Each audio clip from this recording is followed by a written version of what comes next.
Shifting Tides by Roger Bernard.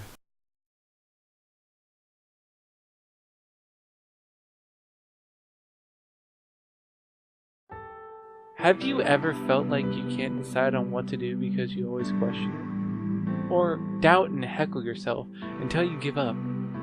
These are two benefactors of anxiety and two significant leads to depression. When life is always holding you down and you feel like there's no way out, what course of action do you take to make yourself better? Everyday activities can become drawn out and lose their pizzazz, which can cause everything to become a chore. From getting up in the morning to getting ready for the day, you will feel a weight bearing down on you. This is what happened to me. My name is Roger Bernard, and this is my story.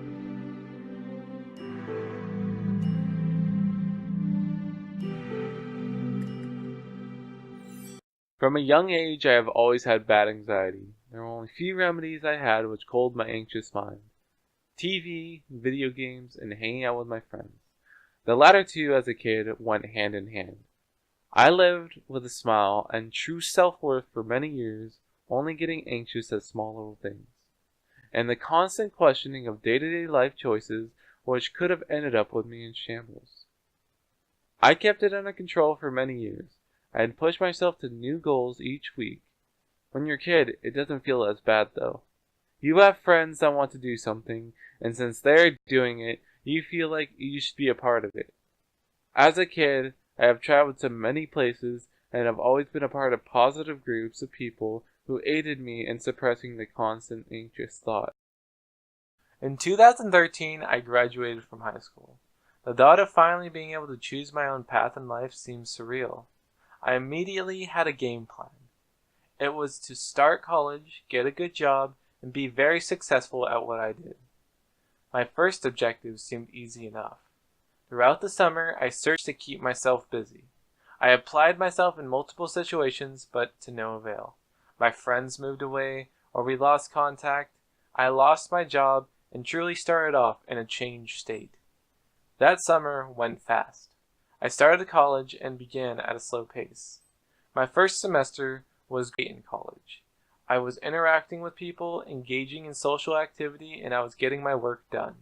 It was something that I had missed. Life was going well. I had new friends who were engaged on a day-to-day basis. We encouraged each other to do the best we could. It was nice. We either had the same classes or helped each other. That semester had to have been a life-changing experience for me as well.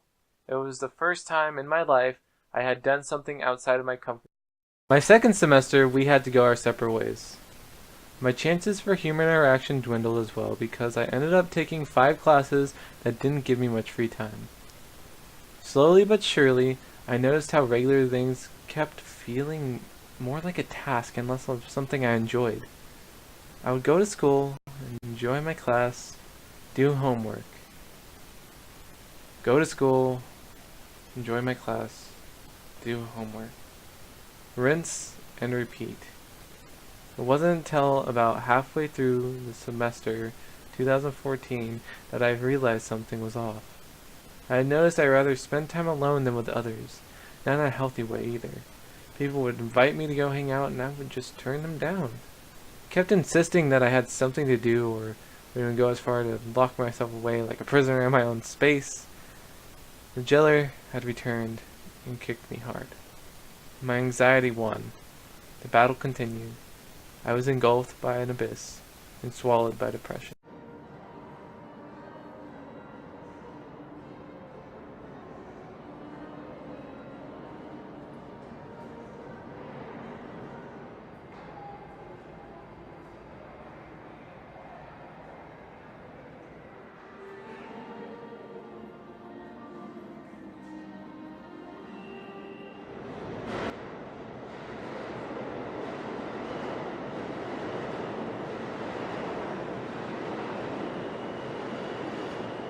It wasn't until 2015 my life changed for the better.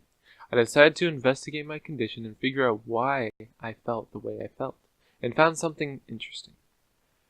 If I just set a goal for the day and attempt to reach it, I would have much chance of leaving some of the inner turmoil behind. For example, if my friends asked me to go hang out, my goal would be to push myself to hang out with them. I would just be passive and turn the option down. If I hadn't planned to exercise that day, maybe I'll push myself to new limits, giving myself a reason to strive for something positive. Each day I would spend thinking about the world around me and not what the world thought of me. This would better change my outlook on life. After a few weeks, it worked. The weight was lifted, and my life seemed to turn around. I didn't feel like my life was meaningless with the struggle for survival at the mercy of the beast known as depression, but the hero with a purpose to fight for the happiness and success of my own well-being. With the help of my friends and family, I ended up getting rid of my depression and getting something better. I found self-worth. Each passing day, I remember what I am grateful for and where I came from since those days of confusion and concord. Even as I sit here looking at the screen, I think of peace, the peace of mind that comes with freedom.